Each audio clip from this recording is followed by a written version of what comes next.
उन्होंने हाथ जोड़ करके कहा, गुरुदेव मैं आपसे निवेदन करना चाहता हूं। उनका राम भगति जल मम मन मीना किमि बिलगाए। अब मैं अभी आ रही थी मार्ग में, और यद्यपि मार्ग आनंद दे रहा था, दोनों गाड़ी और बैलगाड़ी दोनों का आनंद मिल गया आज। तो मार्ग में वो सरोवर पड़ा। अब कोई आदमी गया सरोवर के सामने आनंद लेने के लिए खड़ा हो गया कि चलो बहुत अच्छा दृश्य है, शीतलता आ रही है। देखा उसमें मछलियां हैं। मछली को देख करके उस आदमी ने कहा, अरे मछली, पूरा जीवन ही तुमने इस पोखर में बिता दिया, छोटा सा पोखर, गुंडर दे।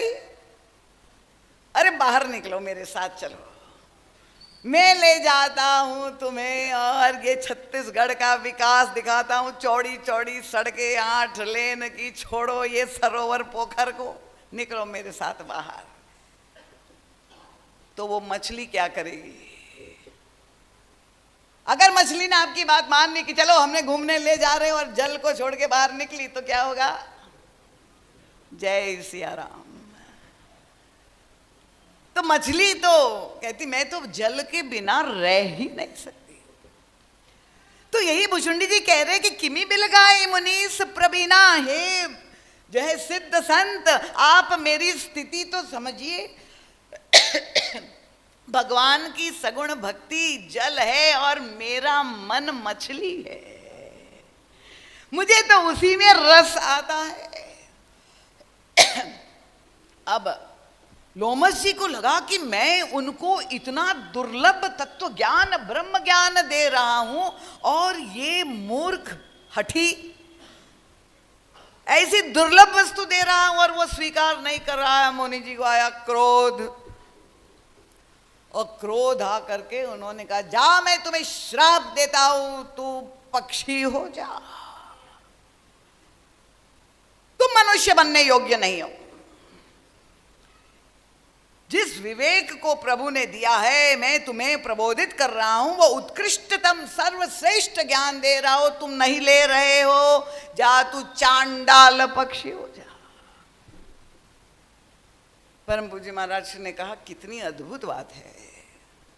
देखिए, गुरु, सदगुरु, समर्थ पूर्ण सदगुरु, ये सब कक्षाएं हैं।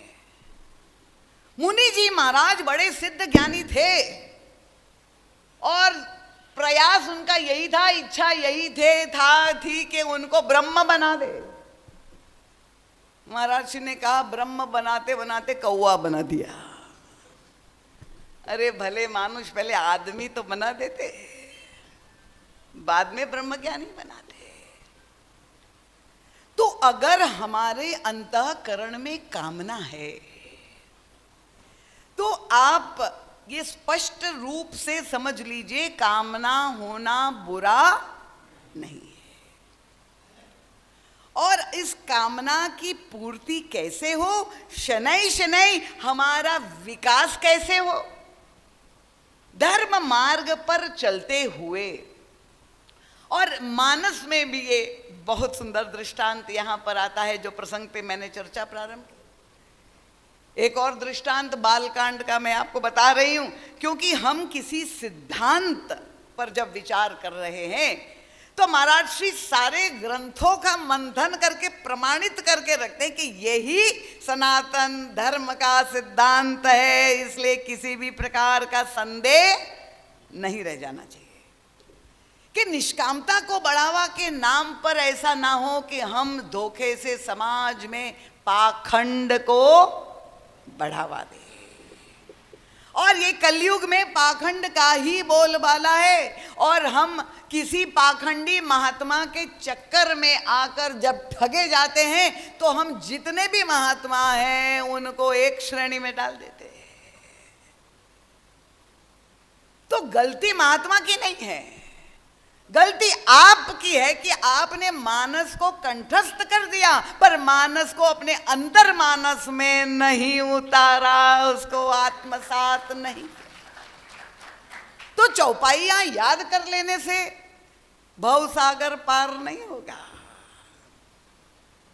भव को समझना होगा।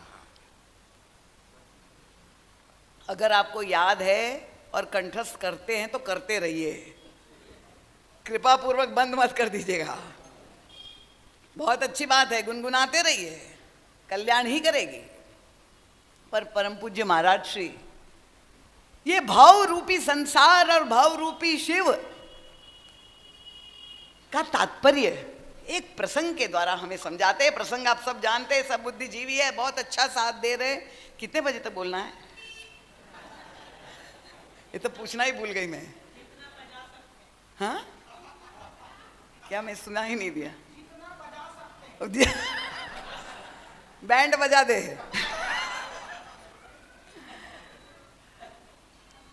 प्रसंग आता है मानस के बालकांड में, और बहुत मीठा मधुर श्रृंगार रस का प्रसंग है, जहां हमारे आराध्य प्रभु और उनकी प्रिया का मिलन का दृश्य उपस्थित गोस्वामी तुलसीदास जी ने भावपूर्ण मिलन का प्रसंग प्रस्तुत किया है।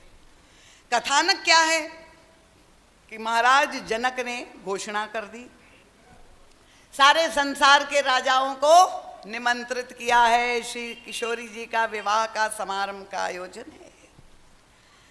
अब देखिए हमारे यहाँ की संस्कृति, भारतीय संस्कृति, माता मन कम है पर जितनी है वो भी सुन ले। क्या है? अब हमारी सुनैना मैया अपनी पुत्री को बुला रही है, वात्सल्य और ममता से प्रेरित होके कि बेटी, महाराज ने तो घोषणा कर दी है, सारे संसार के राजा आए हैं, तुम्हारा विवाह होना है, और तुम क्या करो? उन्होंने कहा कि जा करके भगवती पार्वती के मंदिर में जाके पूजा करो। हमारे यहाँ की, मैंने कहा भारतीय संस्कृति, ये परंपरा है आज भी। मुझे नहीं मालूम छत्तीसगढ़ में है कि नहीं। हाँ, बहुत अच्छा। कन्याओं को छोटी अवस्था से ही जो है ये अपने अनुरूप पति मिले, अच्छा पति मिले, उसके लिए व्रत तप जितना भी कराया जाता है, आजकल पति लोग भी करने लगे हैं, मैंने सुना है। समस्या अधिक उनके पास है यार, इसलिए वे भी शायद भोलेनाथ के मंदिर में जाके जल चढ़ाते हैं।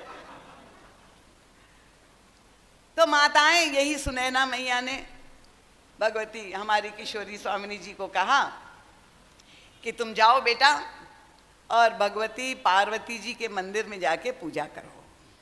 अब हमारी श्री किशोरी जी कोई प्राकृत नारी तो नहीं है, वो नर लीला अवश्य कर रही है, पर नर लीला में भी वे साधना के सोपान हमारे सामने रख भी रही, क्योंकि हमारे लिए वो शिक्षा भी दे रही है। तो युग तुलसी परम पूज्य महाराज श्री का सद साहित्य आया हुआ है, उसमें भवानी शंकरो वंदे नाम का एक ग्रंथ है। अगर आपने नहीं पढ़ा है और आप जिज्ञासु है तो महाराज जी का सद साहित्य अवश्य पढ़े, बहुत ही विलक्षण महाराज जी ने व्याख्याएं की है। और ये प्रसंग इसलिए भी एक कारण और था, क्योंकि 3 दिनों से आपके माथे में घोट रही हूँ मैं, तो ये और थोड़ा आगे शिव जी पार्वती जी का प्रसंग क्योंकि चरोदा में चलता रहा, तो श्रद्धा और विश्वास के रूप में जो व्याख्या हुई है, तो भगवती पार्वती के मंदिर में सुनैना मैया उनको भेज रही है। और तब श्री सीता जी गोस्वामी तुलसीदास जी ने वर्णन लिखा है कि संग सखी सब सुबग सयानी गावई गीत मनोहर। सुंदर दृश्य है, मंगल सखियां सुंदर पहनी हुई गीत, लोक गीत गाते हुए, छत्तीसगढ़ी में ही गा रही होगी, गीत गाती हुई वहां भगवती पार्वती का ही चुनाव क्यों, उनकी आराधना क्यों? क्योंकि पति पाने की आराधना जिस तरह पार्वती जी ने की है, ऐसी शास्त्र में हमारे जितने देवी देवता है उसमें किसी ने नहीं की। तो वे श्रद्धा रूपा तो है। एक व्याख्या महाराज जी जो आध्यात्मिक करते हैं वो तो ये भी है। तो सरोवर में पहले स्नान, संत हृदय जस निर्मल बारी, भगवती जो है सीता जी स्नान करती है, फिर उसके बाद श्रद्धा रूपा, पूर्ण श्रद्धा रूपा पार्वती जी के मंदिर में जाके पूजा करती है। अब जब पूजा करने लगी तो ये कर्मकांडियों को एकदम चिंता हो गई कि भैया कैसे पूजा की, सीता जी कर रही है तो क्या क्या सामग्री जरूरी है पार्वती जी को प्रसन्न करने के लिए। मैं खंडन नहीं कर रही हूं, कोई अगर यहाँ पर विप्र देवता बैठे हो, पर गोस्वामी तुलसीदास जी नहीं लिखा है कि पंचोपचार से, षोडशोपचार से, 64 उपचार से पूजा। तो महाराज जनक की राजकुमारी दुलारी चाहे तो जितनी भी सामग्री हो, पर हमारे गोसाई जी ने जो संकेत किया पूजा में जो आवश्यक वस्तु है वो एक ही तत्व है, उनका पूजा कीन अधिक जय हो। और उसके बाद पूजा करके उन्होंने क्या मांगा, निज अनुरूप सुभग।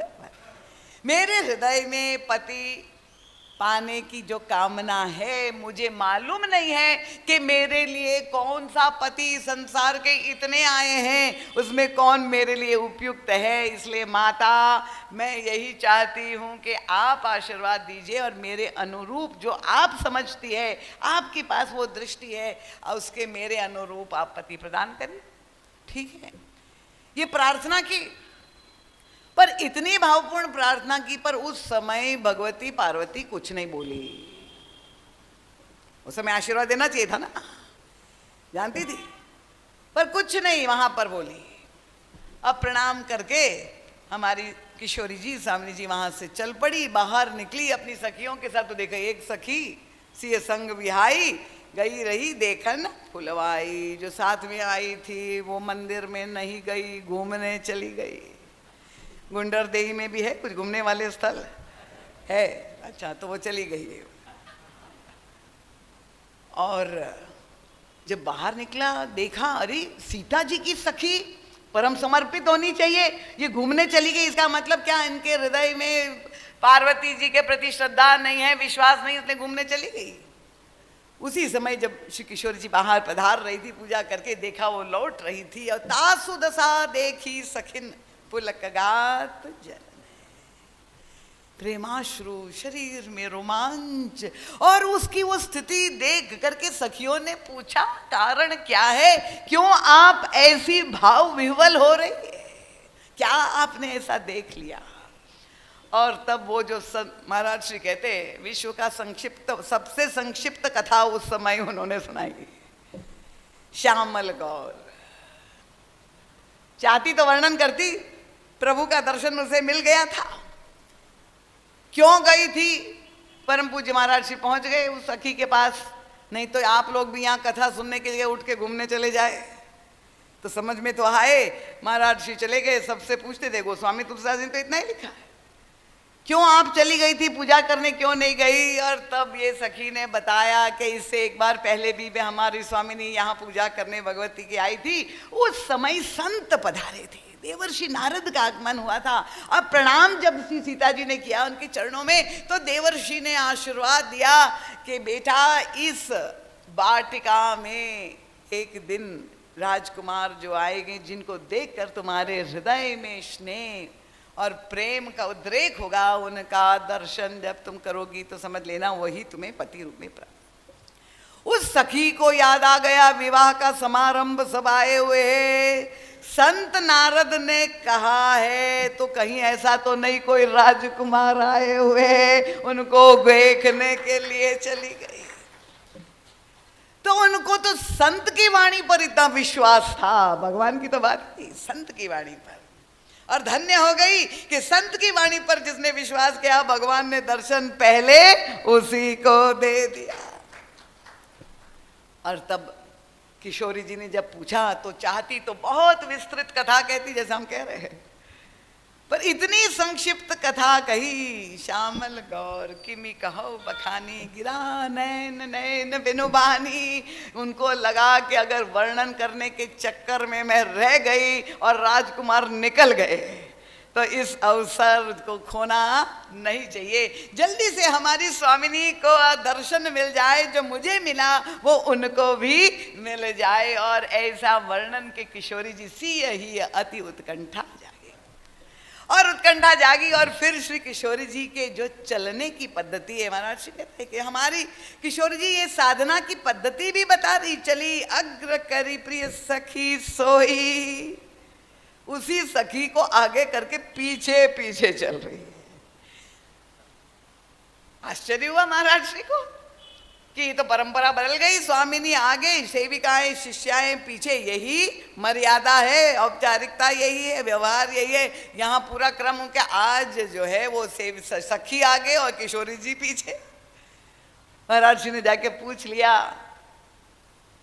हमारी स्वामिनी जी से, क्या आज पीछे आप अनुगमन कर रही है उनका? कितनी मीठी बात कही किशोरी जी ने। उनका मैं जानबूझ के पीछे पीछे चल रही हूं, अगर मैं, किशोरी जी तो जानती, उनसे कौन, वो तो गिरा अर्थ जल वीचिसम लीला कर रहे थे, उनसे अधिक कौन जानता है कि प्रियतम कहाँ है। पर अगर जानबूझ के मैं पीछे चल रही हूँ, नहीं तो ये सब संसार वाले यही कहेंगे कि क्या, घर वाले पूछेंगे पहले से तुम्हारा निश्चित हो गया था क्या? तुम कैसे जान गई, पहले मिल चुके हो क्या? इसलिए लीला में किशोरी जी सावधान है, पीछे पीछे अनुगमन करती हुई है। तब प्रभु का दर्शन, वह दिव्य भाव पूर्ण दर्शन, न शरीरी मिलन। प्रभु की भी किशोरी जी के हृदय में प्रेम की जैसा वो अनुभव कर रही है, प्रभु के हृदय में एक नया रस, श्रृंगार रस का उद्रेक हो रहा है। और दोनों जो है प्रिया प्रियतम एक दूसरे का दर्शन करते हुए, अब सखियों को जरूर चिंता हुई, वो प्रसंग बहुत लंबा है, उस दिशा में हम नहीं जाएंगे। किशोरी जी प्रभु का दर्शन कर रही है तो उनकी आंखों में एक चिंता की रेखा, लकीर दिखाई दी महाराज श्री को। उस दिव्य सौंदर्य को देख रही है, पर इतनी व्याकुल व्यथित क्यों है? देखिए हमारे गुरुदेव के पास ऐसा यंत्र है, वो हृदय में चले जाते हैं, देख लेते हैं वो सूक्ष्म से सूक्ष्म भाव। और पूछा कि इतना भुवन मोहन सौंदर्य और आप इतनी व्यथित क्यों दिखाई दे रही हैं? पर किशोरी जी ने बताया कि उन्हें मैं प्रियतम के रूप में पाना चाहती हूँ। ये तो परम सुंदर है, आकर्षक, प्रभु को देख के किसको नहीं पता। पर समस्या मेरे सामने क्या है? किशोरी जी का, उनका सौंदर्य मेरे लिए समस्या नहीं है। ये तो कोई कह सकता है कि सौंदर्य का संग्राम किशोरी जी और श्री राघव में, उसमें अधिक सौंदर्य कौन है, कौन किसको पसंद करेगा। श्री किशोरी जी इसलिए चिंतित नहीं है कि वो मुझे पसंद करेंगे कि नहीं, वो अधिक सुंदर है। माँ ने बताया कि उनका सौंदर्य मेरी समस्या नहीं है, उनकी सुकुमारता मेरी समस्या है। इतने सुकुमार है ये राजकुमार, क्योंकि उनके सामने जब प्रियतम की झांकी आई, प्रभु की वो झांकी गोस्वामी जी ने जो प्रस्तुत किया है, क्या अद्भुत झांकी है। प्रभु जब बाहर निकलते हैं लता ओट से, और तब उनके बाम हाथ में सुमन संचय करने के लिए प्रभु आए थे। ये तो कथा आप लोग जानते ही है, इसलिए मैं तेजी से बढ़ रही हूँ। ये कोई पहले से किशोरी जी और प्रभु का तय नहीं था कि यहाँ मिलना है, पर गुरुदेव की सेवा के लिए वो सुमन संचय के लिए प्रभु आए थे। तो गोस्वामी तुलसीदास जी ने वर्णन किया कि सुमन समेत बाम कर दोना, हाथ में स्पष्ट रूप से कि उन्होंने वाटिका में से सुमन संचय किया है, दोने में है। पर जब किशोरी जी का ध्यान प्रियतम के चरणों से नख से सिख तक जाता है, तो देख रही है क्या कि भाल तिलक श्रम बिंदु सुहाए। मेरे भी पसीना आ रहा है। तो प्रभु के माथे पे श्रम बिंदु है। अब किशोरी जी को लगता है कि ये राजकुमार इतना सुकुमार है जिसको पुष्प चुनने में पसीना आ गया। उनको क्या याद आ गया? पिताजी की प्रतिज्ञा।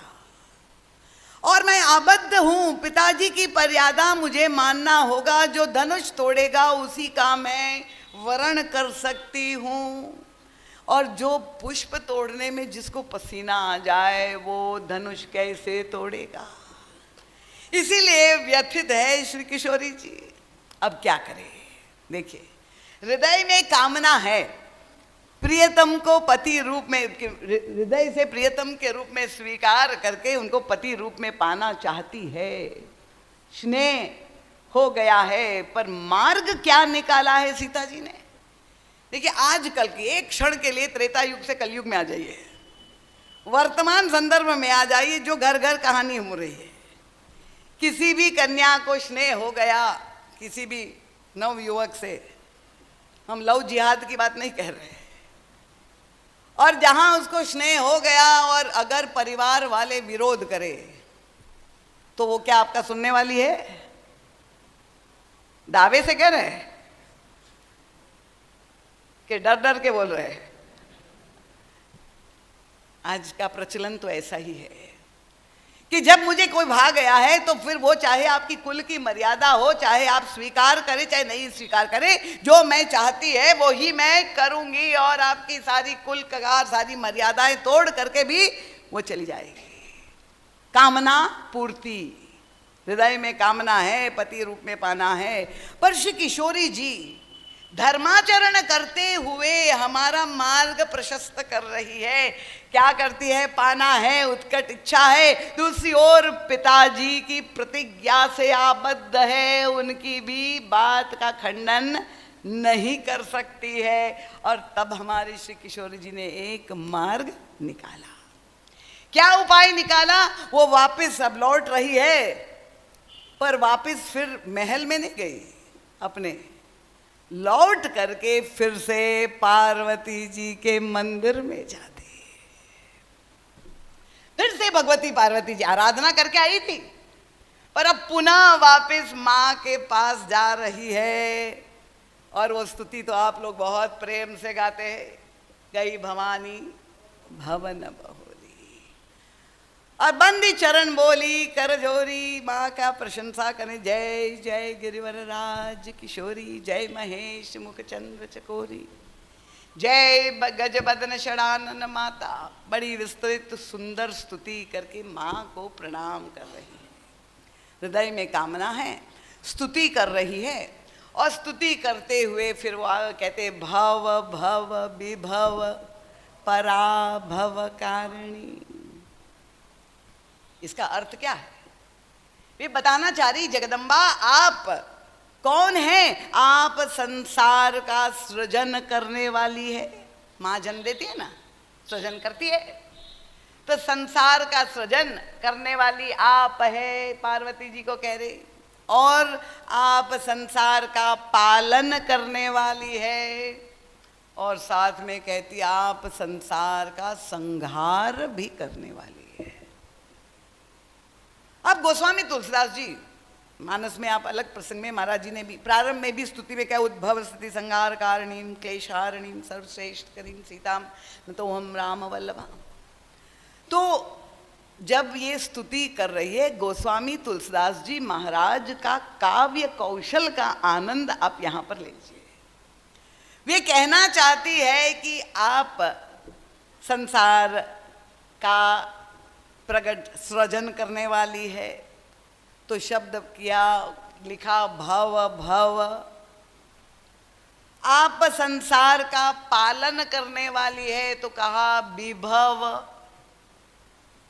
पालन शब्द नहीं प्रयोग किया है गोस्वामी जी, मैंने कहा ना, ये थोड़ा जो रूपक है, कृपया उसका रस अगर आप लेने के अभ्यस्त हो तो पालन शब्द नहीं, सृजन के लिए कहा भव भव, संसार का आप उद्भव करने वाली आप है।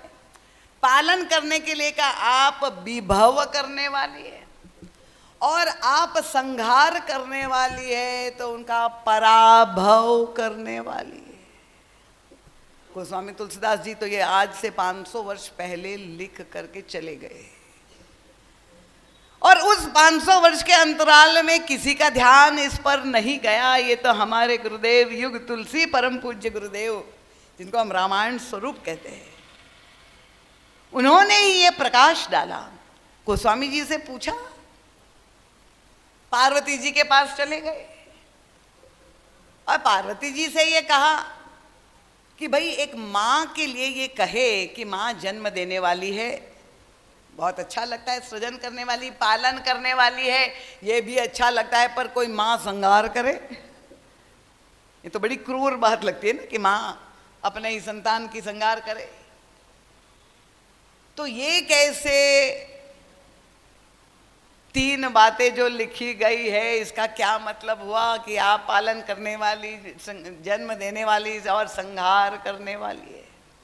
और तब पार्वती जी ने वह दृष्टि दी, और वह दृष्टि अगर हमें प्राप्त हो जाए, पार्वती जी ने कहा कि आपको दिखाई दे रहा है बहिरंग दृष्टि से, जब आप देख रहे हैं कि ये तीन अवस्थाएं हैं, सृजन एक स्थिति है, पालन दूसरी स्थिति है और संहार तीसरी स्थिति है, पर मैं जब देखती हूं तो मुझे सृजन में भी भव दिखाई दे रहा है, मुझे विभव में भी भव दिखाई दे रहा है, और पराभव में भी भव का ही दर्शन हो रहा है। मुझे तो तीनों ही स्थितियों में वो भव का ही दर्शन हो रहा है।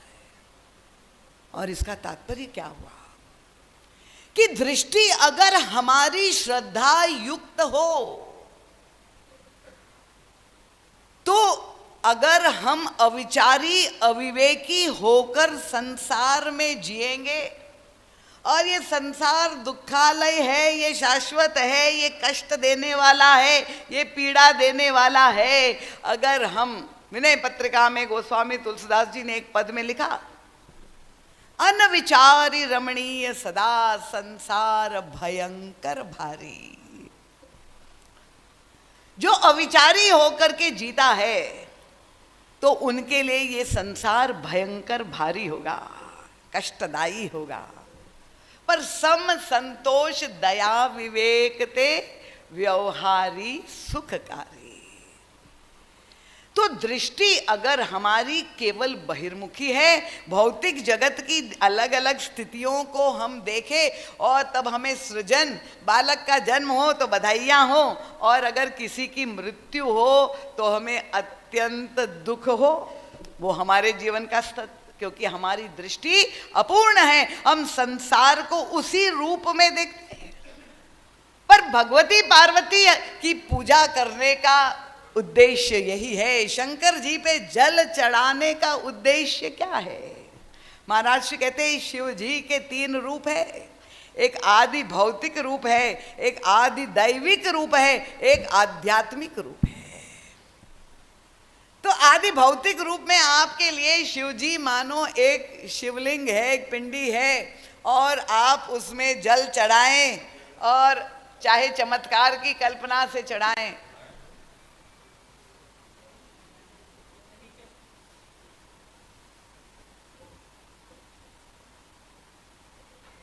यही शिव जी का स्वरूप है।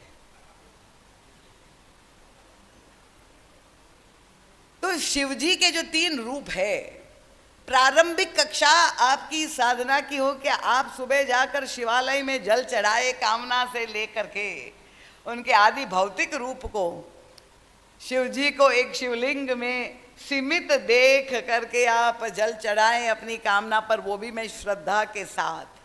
और अगर आपकी श्रद्धा क्रमशः विकसित आपकी साधना होती है, तो उसके बाद वो भगवती पार्वती की कृपा अगर आपको मिल जाए, अगर आपकी बुद्धि श्रद्धा युक्त हो जाए, तो वो जो उनका आध्यात्मिक रूप है कि चाहे वो सृजन हो, चाहे वो पालन हो, चाहे संहार हो, सबके मूल में शिवत्व का ही दर्शन होगा। तब आपको वह संसार दुखद प्रतीत नहीं होगा। तो परम पूज्य महाराज जी कहते हैं अगर आप वैसे भी लीला में अगर भगवान शंकर का जो श्रृंगार है, उनका जो स्वरूप है, उनके जो गण है, उनकी जो लीला है, अगर आप वहां भी देखें तो भी वही दिखता है कि भगवान शंकर वो विवाह प्रसंग में आनंद तो सब लेते हैं और गायन भी बहुत अच्छा गाते हैं, पर विवाह करने के लिए पहले तो शिव जी तत्पर नहीं, चाहते ही नहीं थे कि मैं विवाह करूं। भगवान राम ने भी आकर के आज्ञा दी तो भी भगवान की आज्ञा जो है वो बह गई। और जब तैयार हुए विवाह करने के लिए और पहुंच गए हिमांचल के द्वार पर दूल्हा के रूप में, और इतना बड़ा अपमान तो संसार के किसी दूल्हे का नहीं हुआ होगा। कि परिछन करने के लिए सोने का थाल लेके जो आई हुई हो आपकी भाभी सास, सम्मानित करने के लिए आए हो और सम्मान के स्थान पे ऐसा पटक करके ऐसा रोना गाना चिल्लाना मचा दिया हो और कहा मैं अभी आत्महत्या कर लूंगी, अपनी पुत्री को लेकर पर्वत से कूद पड़ूंगी, समुद्र में घुल जाऊंगी, आग में जल जाऊंगी, पर इस पागल भर से ब्याह नहीं करूंगी। अब भगवान विष्णु थे, बारात में सारे देवता थे साथ में। गोस्वामी जी ने कहा कि जब भगवान का विवाह के लिए तैयार हुए, सारे देवता आए, तो भगवान विष्णु ने देखा तो उनका बर अनुरूप बारात न भाई। इस वर के अनुरूप जो है ये बारात नहीं है, उनका बिलग बिलग के चलो सब। आप अपने निज निज समाज के साथ सब लोग चलिए, क्योंकि दूल्हा का जो वेश था ये शिवत्व का दर्शन, क्योंकि भगवान शंकर ने तो कहा महाराज तुम विवाह करने जा रहे हो आज नंग धड़ंग, और वो भी वाहन भी जो चुना वो कोई हमारे ठाकुर भगवान श्री राम भी विवाह करने जा रहे, तो क्या अश्व था, क्या उसको प्रभु नचा रहे। पर शिवजी जब बरात विवाह करने जा रहे तो किसको चुना, बूढ़ा बैल। तो ऐसा विचित्र दूल्हा देखिए। और अब भगवान जब वहां थाल पटक दिया गया तो भगवान विष्णु ने कहा महाराज चलो वापिस, यहाँ तो नो एंट्री हो गई। पर भगवान शंकर ने कहा अब तो मैं विवाह करके ही जाऊंगा। ठान ली, पहले तो तैयारी नहीं थे, आप कह रहे मैं तो करके ही जाऊंगा। तो महाराज आपको दुख नहीं हो रहा है? महाराज जी ने जाके पूछा इससे बड़ा अपमान हो रहा है आपका, इससे बड़ा क्या हो सकता है। भगवान शंकर देखिए यही शिवत्व की दृष्टि। हमें ये सारा शिवलिंग पर जल चढ़ाना है, बेलपत्र चढ़ाना है, और हमें पाना क्या है। सावन महीने में हम लोग कांवड़ यात्रा निकाले देश भर में, पर भगवान शंकर से जाकर के मैं आपको बताऊं, महाराज जी तो सबसे बात कर लेते थे। जब रावण भी तपस्या कर रहा है किसको प्रसन्न करने के लिए, शंकर जी को प्रसन्न करने के लिए, वरदान दे करके शिव जी लौटे। भगवती पार्वती वहाँ बैठी थी, उनके मन में जिज्ञासा, अपने चेले के पास गए थे, महाराज आप प्रसन्न हैं? आजकल तो मृत्यु लोक में कांवड़ यात्रा भी चल रही है और खूब शिवालय में जल चढ़ाया जाए, आप प्रसन्न है कि नहीं? पार्वती जी ने पूछा। आपको मालूम है शंकर जी ने क्या कहा? शंकर जी ने कहा बिल्कुल नहीं, बिल्कुल प्रसन्न नहीं। क्यों? इतनी भक्ति। हमारे मीडिया वाले तो फोटो खींच खींच के फुल पेज भर देते हैं कि इसने इस कांवड़ यात्रा में इतने करोड़ लोग, इस यात्रा में इतने, इस प्रांत में इतना, इतनी पूजा हो रही, और महाराज आप प्रसन्न नहीं। इतनी फॉलोइंग, आज की भाषा में फॉलोइंग, ट्विटर पे, इंस्टाग्राम पे, फेसबुक पे, तो शिव जी की कितनी फॉलोइंग चल रही है आजकल। आप प्रसन्न हैं क्या? शिव जी ने कहा नहीं, बिल्कुल प्रसन्न। क्यों प्रसन्न नहीं है? इतने लोग आपका नाम ले रहे हैं। आजकल भीड़ वहां नहीं है, नहीं वहां तो शाश्वती रूप से है, नहीं तो कहाँ गए थे? बालाजी का दर्शन करने। क्या दर्शन करके आए, कैसा दर्शन? अरे क्या बताऊं दीदी माँ, एंट्रेंस से लेके चारों ओर सोना ही सोना, ऐसे रत्न, ऐसे आभूषण, स्वर्ण ही स्वर्ण। अब वो वैकुंठ नाथ को देखने गए थे कि स्वर्ण नाथ को देखने गए थे या सोने गए थे? पर आजकल तो शिव जी की फॉलोइंग बढ़ी हुई है। पर शिव जी ने कहा मैं बहुत दुखी हूं। क्यों? महाराज श्री ने पूछा शिव जी से। और तब भगवान शंकर के हृदय की पीड़ा क्या थी देखिए।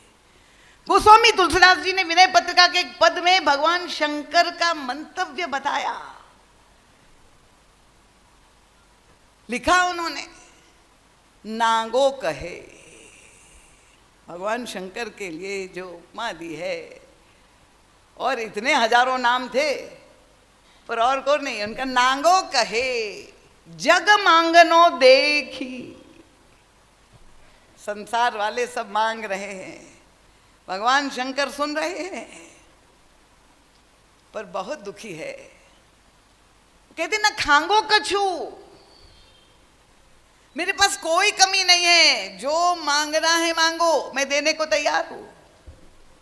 वो मीठी लघु गाथा आपने सुनी होगी ना, भक्त की। उसने कथा में सुन लिया शिव जी बहुत जल्दी प्रसन्न होते, और तब उसने भी उपासना करना शुरू कर दिया, और वास्तव में अवढ़रदानी भोलेनाथ प्रकट हो गए। अब प्रकट हो गए, भक्त से कहा मांगो, और ये बेचारा चुप, बिल्कुल चुप्पी साधे हुए। भगवान शंकर को लगा डर गया होगा, उनका स्वरूप देखे, उनका तुम मांगो वत्स, मैं प्रसन्न हूं, तुम जो इच्छा हो हृदय में। फिर भी कुछ नहीं बोल रहे महाराज। भगवान शंकर आश्वासन दे रहे, बार बार मांग लो। तो ये भक्त, तुम बोल क्यों नहीं रहे हो, मांग क्यों नहीं रहे हो? और वो भक्त के हमारे जैसा, उसने कहा भगवान आपको देखने के बाद मुझे चिंता हो गई कि आपको देना चाहिए कि आपसे मांगना चाहिए। जो नंग धड़ंग खड़ा है, जिसके पास अपने लिए एक वस्त्र नहीं, वो हमें क्या देगा? इसलिए हिम्मत नहीं है प्रभु आपसे मांगने की, आपकी स्थिति देख करके। अब शरीर पर केवल विभूति जहां लगी हुई हो, मुंडमाल धारण किया हुआ हो, शिव जी का वह स्वरूप कि आप कल्पना कर लीजिए। और तब भगवान शंकर ने कहा कि पुत्र मांगो, तुम्हें जो तुम्हारे हृदय में इच्छा है वो तुम मांग लो, ना खांगो कछु। क्यों? उन्होंने कहा दे वही सकता है जिसको अपने लिए कुछ नहीं चाहिए। जिसको अपने लिए घर मकान महल और अलंकार चाहिए, वो तो अपने लिए बचा के ही देगा ना दान। पर जिसको कुछ नहीं चाहिए वो तो अवढ़रदानी है, वो तो लुटा देगा, जो मांगोगे वो दे देगा। पर साथ में ये कह दिया, तुम जो मांगोगे मैं दूंगा, बस इतना ही ध्यान रखना कि मुझसे थोड़ी वस्तु मत मांगना। जनु मांगियो थोरो, थोड़ी वस्तु मत मांगना। आप भी जब देवालय शिवालय में जाए और मांगे तो शिव जी की ये बात याद रखे। महाराज जी कहते कि आप चले गए टाटा अंबानी के पास, और अंबानी के पास जाकर आप वो देने बैठे, आप मांगे और क्या चाहिए, 1 रुपया दे दो, तो क्या कहेंगे आप उस व्यक्ति को? उच्च कोटि का संत होगा। जो करोड़ों दे सकता है उसे 1 रुपया मांग लिया। तो शिवजी कह रहे हैं कि मैं तुम्हें, मेरे पास कोई कमी नहीं है, पर मुझसे थोड़ी वस्तु मत मांगना। ये शिवजी की भक्ति करके क्या मिल सकता है? जो व्यक्ति आपको अरबों रुपया दे सकता है, उसके पास आप जाके 10 रुपया मांग ले तो आपकी बुद्धि की बलिहारी है ना।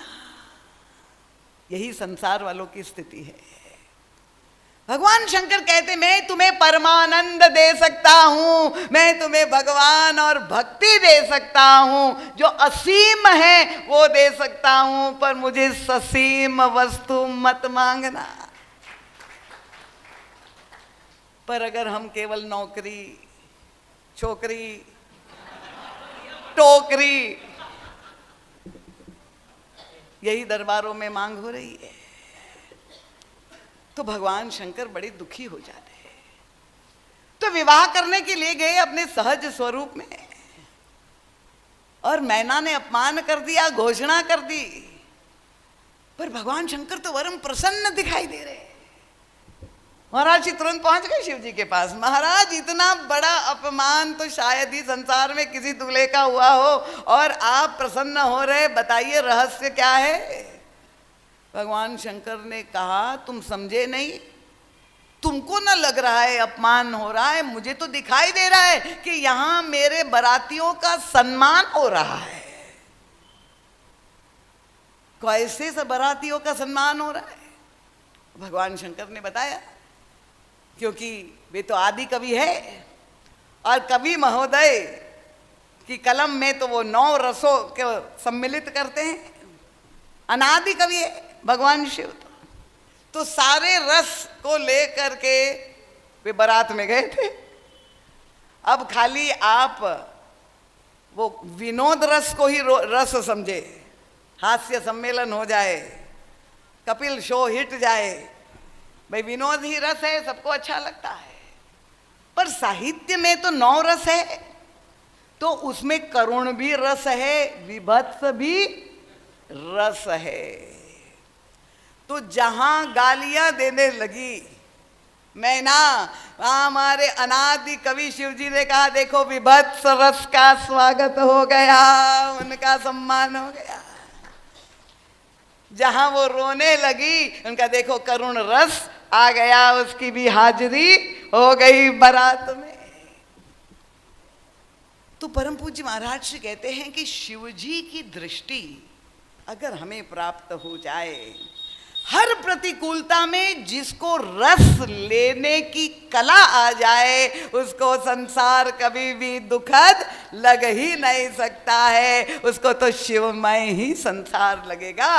और इसीलिए ये भव शब्द जो भगवान शंकर के लिए भी प्रयोग किया जाता है, वही शब्द संसार के अर्थों में भी प्रयोग किया जाता है कि जो संसार की कुरूपता है, जो प्रतिकूलता है। महाराज जी कहते हैं आप शिव जी का दर्शन करें, अगर आप शिव जी के भक्त हैं तो आप देखें उनका जो स्वरूप है, उनका जो श्रृंगार है, देख करके कितना अटपटा विभत्स लगता है।